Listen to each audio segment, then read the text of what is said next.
This is the Lone Crater YouTube. We hope this video helps. You begin by listing must-have advanced Excel skills and why each matters for employers.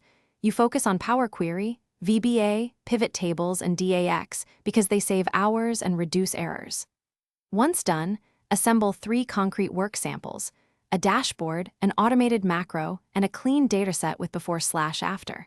Make sure to phrase accomplishments with metrics and keywords for ATS. Now prepare short descriptions and time savings for each sample, so you can explain impact. Next, you build a one-page portfolio that highlights problem, solution, and measurable result for each Excel sample. You show formulas, query steps, and a brief how-to. Once uploaded, craft 2 LinkedIn posts. One shows a before/after, and the other shares a short technique. Include a 30-60-second screen clip. Then join targeted groups and message 5 relevant professionals weekly with a specific insight or a sample to ask for feedback. This converts visibility into leads. Finally, you apply methodically. 10 tailored applications per week, each linking to the exact sample that proves you can do the job.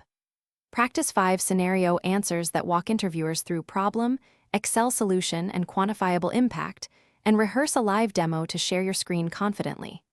If things go wrong, rejections, or silence, ask for feedback, revise 1 sample, and a /B test 2 resume lines for 2 weeks to see which converts better. Thanks for watching. Consider subscribing if we helped you.